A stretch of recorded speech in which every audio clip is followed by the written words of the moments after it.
traición, injusticia, prisión. La historia de José no es solo una historia de sufrimiento, es un modelo divino de cómo Dios transforma el dolor en propósito. Un joven, vestido con una túnica de muchos colores, soñó una vez con la grandeza. Sin embargo, en un instante, su mundo quedó destrozado. Sus propios hermanos, consumidos por la envidia, lo despojaron de su dignidad y lo arrojaron a las tinieblas de la esclavitud. Pero, ¿fue este el final de su historia o Dios lo estaba preparando para algo mucho mayor?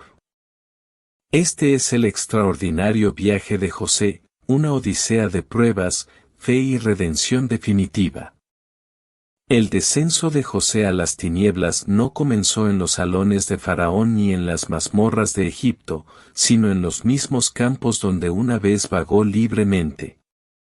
La traición no fue a manos de enemigos extranjeros, sino de sus propios hermanos, de carne y hueso, quienes, impulsados por la envidia, buscaron borrar su existencia. Los sueños que deberían haber sido una fuente de esperanza se convirtieron en un objetivo en su espalda. José había hablado de visiones en las que sus hermanos se inclinaban ante él, no con arrogancia, sino con inocencia.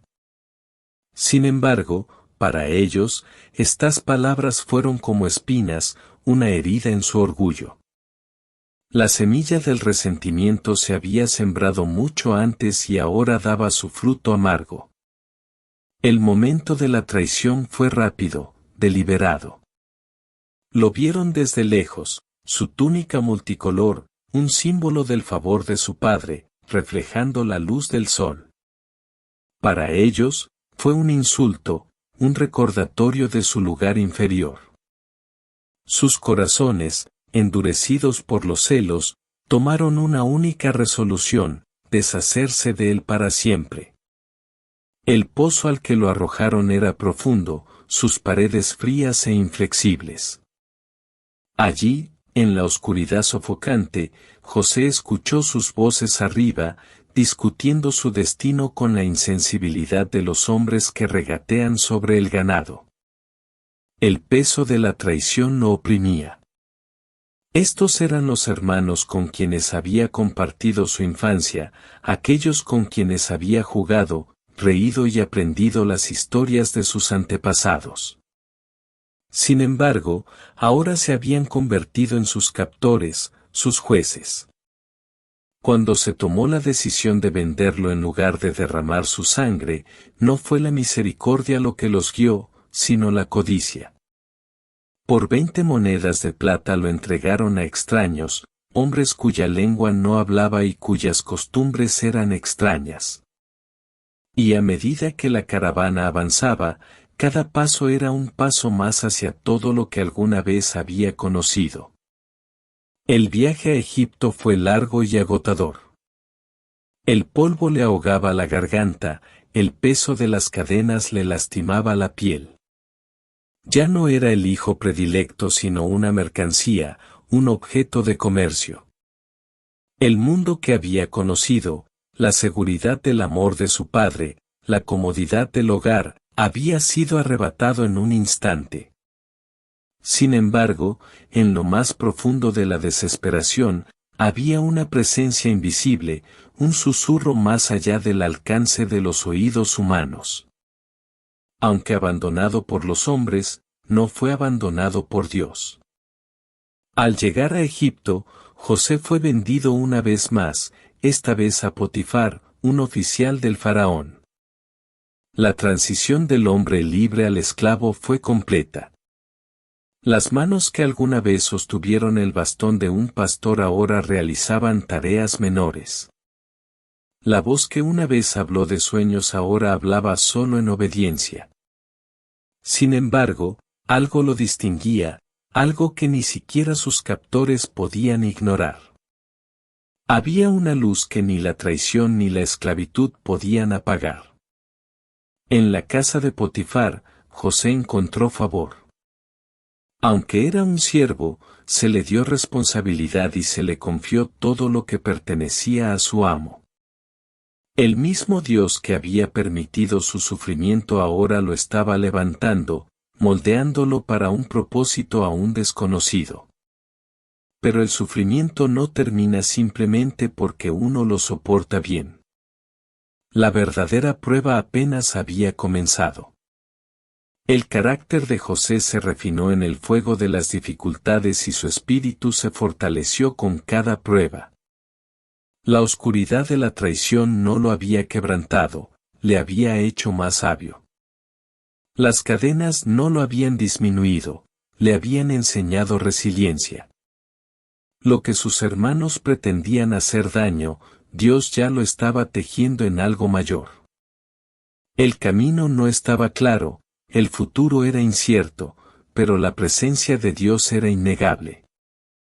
Y así, en una tierra que no era la suya, entre personas que lo veían como nada más que una propiedad, José caminaba con una autoridad invisible. Ya no era simplemente el hijo de Jacob, era servidor de un plan mayor, aunque todavía no sabía a dónde conduciría ese plan. La historia de José no terminó en esclavitud. Fue simplemente el comienzo. Porque lo que el hombre ve como un fin, Dios a menudo lo ve como el primer paso hacia un destino más allá de la imaginación. Las cadenas que una vez habían atado las muñecas de José habían sido quitadas, pero el peso de la servidumbre permanecía. Despojado de las comodidades de la casa de su padre, había entrado en la casa de Potifar no como un huésped, sino como una propiedad. Las paredes de su nueva vivienda, por grandiosas que fueran, no contenían recuerdos de la infancia, ni ecos de la voz de su madre, ni olor persistente de los campos donde una vez caminó libremente. Era un extranjero, un esclavo, un hombre sin derecho sobre una tierra que no era la suya. Pero José no estaba solo. Aunque el mundo lo había dejado a un lado, aunque sus hermanos habían destrozado su vida, Dios estaba con él. Y donde estaba Dios, seguía el favor. Las manos de José, que alguna vez temblaron por la traición, se volvieron firmes con un propósito. Su labor no fue en vano. Todo lo que tocaba prosperaba y, con el tiempo, Potifar se dio cuenta. El oficial egipcio era un hombre de discernimiento y vio algo diferente en José, algo poco común. Vio diligencia, integridad y sabiduría más allá de los años. Y así, José, el soñador alguna vez despreciado, fue elevado. Ya no era solo un esclavo, sino que se convirtió en el mayordomo de la casa de Potifar, a quien se le confió todo. Sin embargo, la prosperidad a menudo invita a la tentación, y el ascenso de José no pasó desapercibido. Había ojos sobre él, observando, anhelando, intrigando. La esposa de Potifar, una mujer acostumbrada a conseguir lo que deseaba, puso sus ojos en él. Era joven, fuerte y la presencia de Dios sobre él lo hacía radiante. Pero su admiración se convirtió en obsesión y pronto sus palabras se convirtieron en susurros de invitación y sus miradas se demoraron demasiado. Día tras día, ella lo perseguía, su voz como un silbido de serpiente en su oído. José estaba al borde de un precipicio. La tentación que tenía ante él no era solo de carne sino de poder. Ceder sería ganarse el favor de una mujer influyente. Negarse sería arriesgarlo todo. Sin embargo, para José, la elección era clara. No vio esto como una mera prueba de lealtad a su amo, sino como una cuestión del alma. ¿Cómo, pues, podría yo hacer este gran mal y pecar contra Dios? Génesis 39, 9. Sus palabras cortaron el aire como una espada. No fue el miedo a las consecuencias lo que lo guió, sino la reverencia al Todopoderoso. No podía traicionar a aquel que nunca lo había abandonado. No podía contaminar el favor que Dios le había otorgado. Pero la justicia a menudo encuentra resistencia. La mujer, despreciada y furiosa, convirtió la virtud en vicio. Lo que no podía tener, buscó destruirlo. Sus acusaciones cayeron como veneno sobre el nombre de José, y Potifar, aunque quizás dudoso, no pudo ignorar el clamor de su propia casa. La sentencia fue rápida. José, una vez elevado, fue arrojado nuevamente, arrojado a las frías y despiadadas profundidades de una prisión egipcia. Las barras de hierro que ahora lo confinaban eran diferentes a las cadenas de la esclavitud, pero el juicio era el mismo. Injusticia, sufrimiento, abandono. Había hecho lo correcto y, sin embargo, sufrió como si fuera culpable. Había resistido la tentación, pero soportó el castigo del acusado. La tentación de desesperarse, de maldecir a Dios, de entregarse a la amargura debió cernirse sobre él como una sombra. Pero incluso en esa oscuridad había luz. Dios todavía estaba con él. Aunque los hombres lo habían condenado, el cielo no. Y así como en la casa de Potifar, incluso en la prisión, la mano del Señor permaneció sobre él. El carcelero, al igual que Potifar, vio algo en José. Había paz en él, firmeza, una presencia inquebrantable. Pronto, José fue confiado incluso dentro de los muros de la prisión.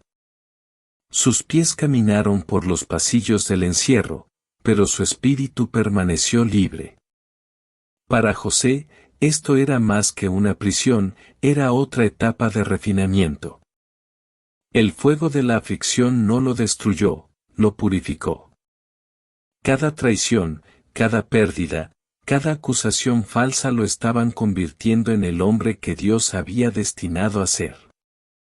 Sus pruebas no fueron castigos, sino preparativos. Y aunque aún no lo sabía, el lugar mismo de su sufrimiento se convertiría en la puerta de entrada a su mayor vocación. El mundo vio a José como un esclavo, como un prisionero, como un hombre abatido por las circunstancias. Pero el cielo vio algo más. El cielo vio a un gobernante en formación, un hombre cuya fe sería su fundamento, cuyas pruebas serían su testimonio, cuyo sufrimiento sería lo que lo moldearía para el propósito que estaba por venir. Y así, José esperó, aguantó y confió. Los muros de la prisión no pudieron silenciar las promesas de Dios, ni las cadenas pudieron atar el destino escrito para él. Su historia no había terminado. Apenas había comenzado. Los muros de la prisión, fríos e inflexibles, parecían cerrarse alrededor de José, pero no podían contener la fuerza de su espíritu. El tiempo pasaba lentamente, cada día se mezclaba con el siguiente, pero en este lugar de confinamiento, su fe se mantuvo firme. Había sido arrojado a las profundidades de la desesperación, acusado falsamente y dejado sin abogado, pero no permitió que la amargura echara raíces. En cambio, optó por confiar. Fue en el silencio de la prisión donde su resistencia fue puesta a prueba, no solo por la dureza del cautiverio, sino por la espera larga e ininterrumpida. Un día, la quietud de la prisión fue interrumpida por sueños inquietantes. Dos de los funcionarios de Faraón, el copero y el panadero, habían sido arrojados al mismo calabozo, y ambos habían tenido visiones durante la noche. Sus rostros cargaban el peso de la confusión y el miedo cuando despertaron. José, sensible a las cargas de quienes lo rodeaban, vio su angustia y preguntó, ¿no pertenecen a Dios las interpretaciones? Por favor, dímelos, Génesis 40:8. Allí, en la oscuridad de su propia prueba, eligió ser un recipiente para lo divino, escuchando mientras cada hombre contaba su sueño. El copero habló primero. Había visto una vid con 3 pámpanos, que brotaba, florecía y daba uvas maduras. En sus manos sostenía la copa de Faraón, presionaba las uvas en ella y la colocaba en la mano del rey. José, lleno de la sabiduría de Dios, discernió rápidamente el significado. Dentro de 3 días, declaró, Faraón levantará tu cabeza y te restituirá a tu puesto, Génesis 40:13. Un mensaje de esperanza en un lugar donde la esperanza era escasa. El panadero, animado por la interpretación favorable, reveló su propio sueño. 3 cestas con productos horneados reposaban sobre su cabeza, pero vinieron los pájaros y se los devoraron. La expresión de Joseph se oscureció mientras escuchaba. El significado no era de restauración, sino de juicio. Dentro de 3 días Faraón levantará tu cabeza de encima de ti y serás ahorcado, Génesis 40:19. El peso de la verdad se apoderó de la habitación. El tiempo demostró que las palabras de José eran ciertas. El día señalado, el faraón restableció al copero en su puesto anterior y ejecutó al panadero. Sin embargo, en el gozo de su propia salvación, el copero se olvidó del prisionero que había predicho su destino. José quedó en las sombras, abandonado una vez más. Los días se convirtieron en meses. Los meses se convirtieron en años. Los muros de la prisión no cambiaron, ni tampoco sus circunstancias. Había sembrado una semilla de esperanza en el copero, pero parecía haber caído en terreno estéril. Pero lo que el hombre olvidó, Dios lo recordó. Las pruebas de José no carecieron de propósito. Estaba siendo refinado, preparado para algo más grande de lo que aún podía comprender. Entonces, una noche, los vientos de cambio comenzaron a soplar. El propio faraón estaba preocupado. Le asaltaron sueños vívidos y desconcertantes. Vio 7 vacas gordas y lustrosas pastando pacíficamente, solo para ser devoradas por 7 vacas flacas y hambrientas. Nuevamente vio 7 espigas llenas, regordetas de abundancia, solo para ser tragadas por 7 espigas marchitas y arruinadas. Las visiones lo perturbaban, carcomían su mente, pero ninguno de sus magos o sabios podía proporcionarle comprensión. Fue entonces cuando el copero se acordó. Un esclavo. Un hebreo. Un prisionero que podía interpretar los sueños. El recuerdo lo golpeó con fuerza y de inmediato habló con Faraón, confesando su culpa por haber olvidado. Sin demora, llamaron a José. Lo sacaron de las profundidades, lo limpiaron y lo vistieron con ropas limpias. Se presentó ante el gobernante más poderoso de Egipto, no como un prisionero, sino como un hombre de Dios. Faraón, desesperado por claridad, lo miró y exigió respuestas. Pero José no reclamó sabiduría para sí mismo. En cambio, pronunció palabras que revelaron su corazón: no está en mí, Dios dará a Faraón una respuesta de paz, Génesis 41:16.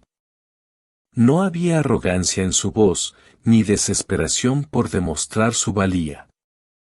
Años de sufrimiento lo habían formado, le habían enseñado la virtud de la paciencia, de la confianza, de depender de aquel que nunca lo había abandonado. Ahora comprendió que sus dones no eran suyos. Los sueños de otros habían sido una prueba, un campo de pruebas para lo que estaba por venir. Y ahora, Por fin, había llegado el momento. El silencio en la corte del faraón estaba cargado de anticipación. El destino de una nación estaba en juego, pero José no dudó.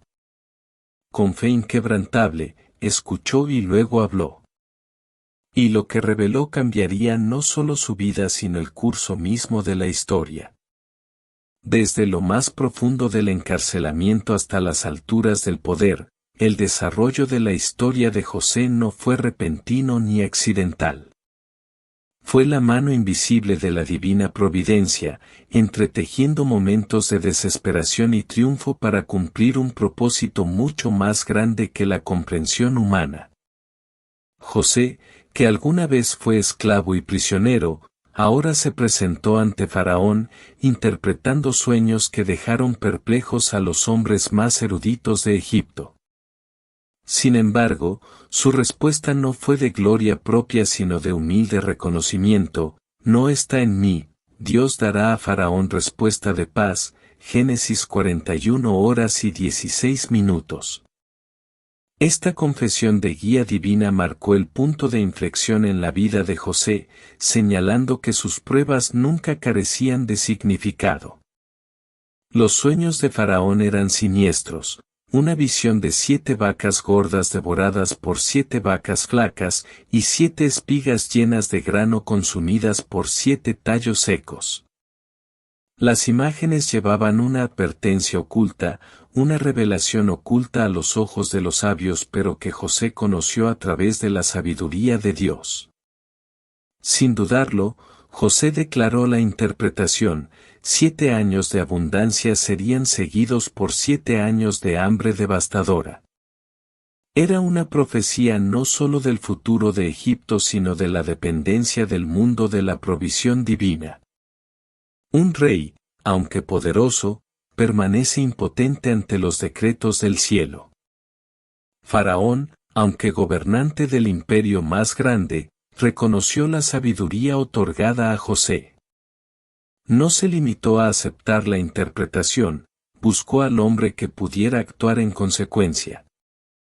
Por cuanto Dios te ha mostrado todo esto, no hay nadie tan discreto y sabio como tú. Génesis 41 horas y 39 minutos. Y así, en un momento de transformación incomparable, José fue elevado del lugar más bajo al más alto, de las profundidades de una prisión al trono del gobierno de Egipto. La túnica de cadenas fue despojada y reemplazada por las vestiduras de la realeza.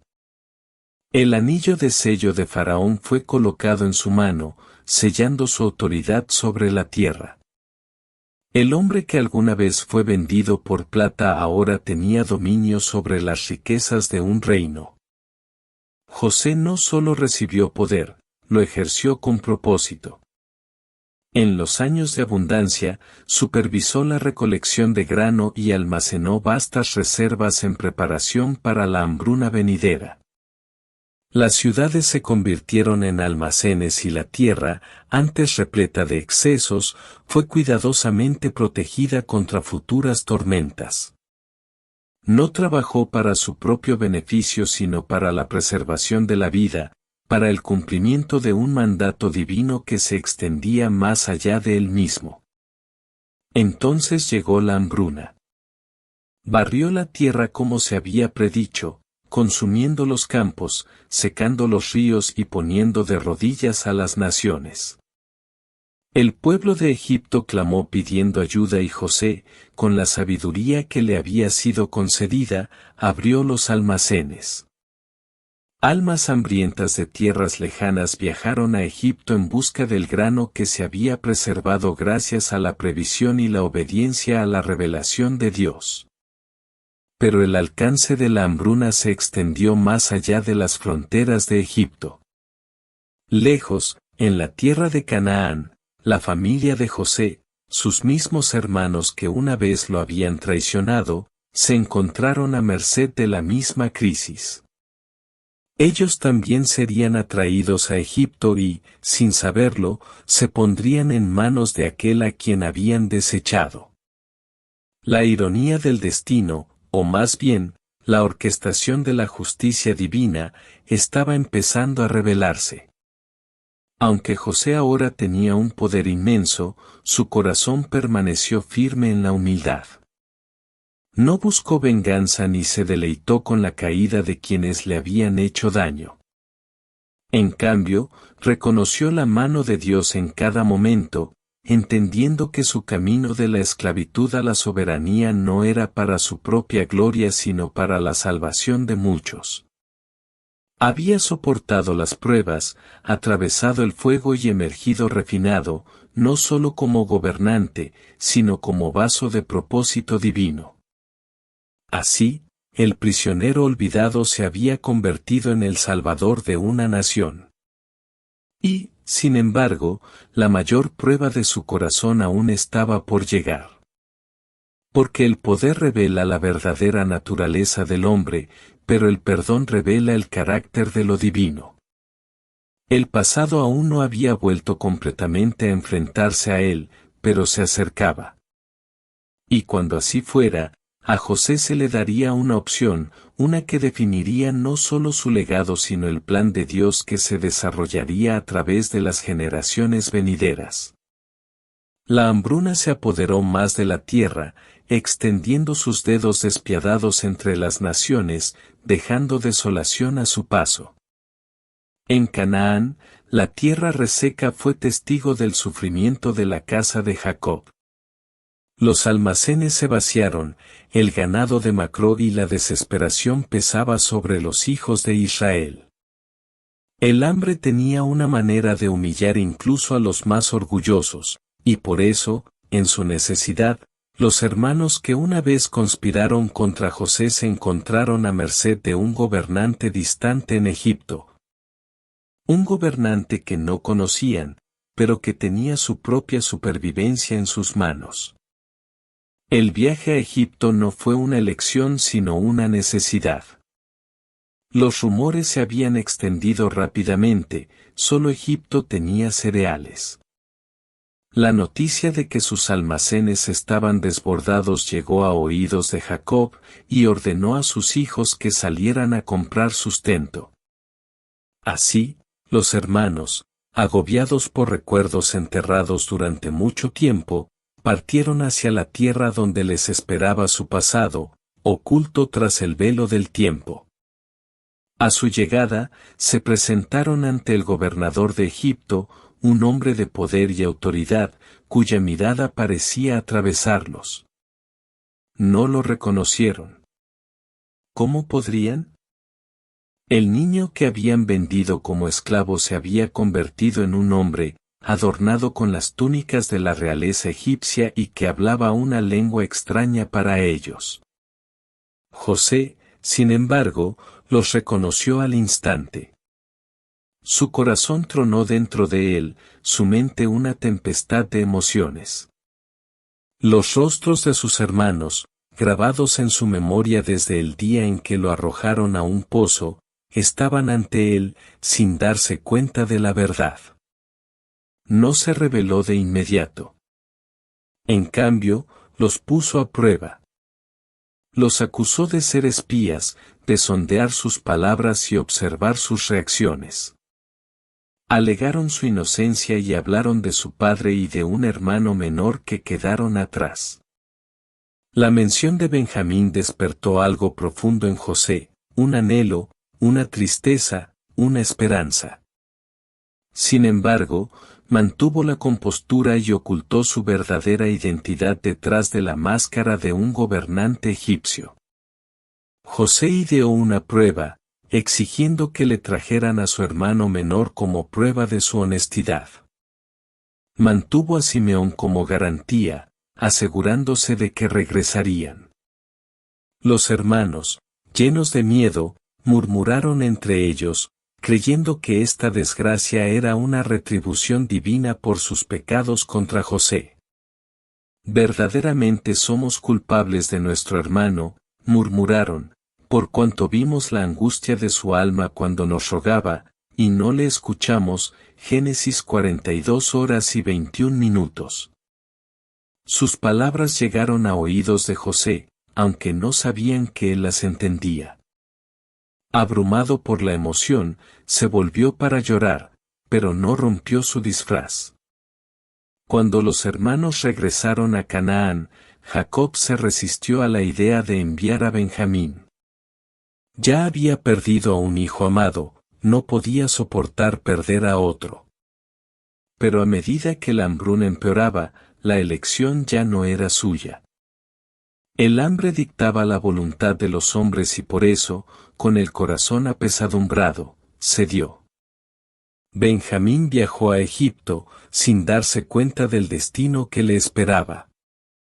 A su regreso, José los invitó a su casa y les ofreció un banquete. Sin embargo, orquestó un último juicio. Colocó su copa de plata en el costal de Benjamín y luego hizo que los detuvieran cuando se marchaban. Acusados de robo, los hermanos regresaron angustiados. Judá, el mismo que una vez dirigió la traición, ahora se alzaba como defensor de su hermano menor. Suplicó por la libertad de Benjamín, ofreciéndose a sí mismo como sustituto. ¿Cómo voy a subir a mi padre si el muchacho no está conmigo? No sea que vea el mal que ha de venir sobre mi padre. Génesis 44 horas y 34 minutos. Este acto de altruismo golpeó el corazón de José como un martillo sobre piedra. Ya no podía ocultar la verdad. Su resolución se hizo añicos, las lágrimas corrían por su rostro, despidió a sus asistentes y se presentó ante sus hermanos. Con labios temblorosos, pronunció palabras que provocaron una conmoción en la habitación. Yo soy José tu hermano, a quien vendisteis para Egipto. Génesis 45, 4. Se hizo el silencio. Los hermanos, paralizados por el miedo y la incredulidad, no podían comprender lo que acababan de oír. El que habían condenado ahora estaba ante ellos como gobernante de Egipto. Sus pecados habían regresado para enfrentarlos, pero no con venganza, sino con gracia. José, al ver su terror, pronunció palabras que revelaron la profundidad de su fe. Ahora, pues, no os entristezcáis ni os enojéis por haberme vendido aquí, porque Dios me envió delante de vosotros para preservar la vida. Génesis 45, 5. Lo que el hombre había pensado para el mal, Dios lo había tejido en un plan mayor. José no buscó retribución, vio la mano divina que había guiado su camino. Abrazó a sus hermanos, las lágrimas se mezclaron con años de dolor y el perdón los inundó como una inundación. Los años de traición, sufrimiento y separación culminaron no en ira sino en redención. Mandó llamar a Jacob, quien al oír la noticia apenas podía creerlo. José mi hijo vive aún, se maravilló, iré a verlo antes de morir. Génesis 45 horas y 28 minutos. El reencuentro fue de una alegría indescriptible. Jacob, una vez convencido de que había perdido a su amado hijo para siempre, ahora lo abrazó con manos temblorosas y lágrimas de agradecimiento. El pasado había sido doloroso, pero el propósito de Dios había prevalecido. José estableció a su familia en la tierra de Gosén, proveyéndolos durante el hambre.